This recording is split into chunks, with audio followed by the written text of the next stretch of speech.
أهلا بكم أعزائي ومتابعي المشاهدين. شاهد بالصور لحظات وداع ضحايا حادث دير أبو فانا من مطرانية دير مواس بالمنيا. أقيمت جنازة واحدة بكنيسة السيدة العذراء مريم بمطرانية دير مواس لتشجيع جثامين الأطفال ضحايا حادث انهيار السور الداخلي بدير أبو فانا الأثري بمركز ملوي، في مشهد خيم عليه الحزن وسط مشاركة واسعة من الأهالي وأبناء المنطقة. وترأس صلاة الجنازة الأنبا ديمتريوس مطران ملاوي ورئيس دير أبو فانا بالصحراء الغربية بمركز ملاوي، والأنبا بقتل أسقف مطرانية دير مواس وعدد من الآباء الكهنة، حيث رفعت الصلوات من أجل راحة نفوس الأطفال وتعزية أسرهم.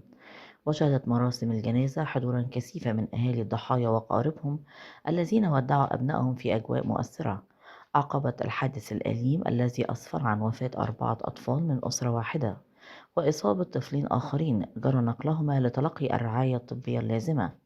وكانت نيابة مركز ملاوي قد باشرت المعاينة الميدانية لموقع انهيار السور، وقررت تشكيل لجنة فنية متخصصة من الجهات المعنية والآثار والهندسة الإنشائية للوقوف على أسباب الحادث وبيان مدى سلامة المباني داخل الدير، فيما تواصل الجهات المختصة متابعة تداعيات الواقعة. من فضلك لا تنسى الاشتراك في القناة، تفعيل الجرس على وضع الكل، وعمل لايك ليصلك دائما وأبدا كل جديد من القناة. شكرا لكم.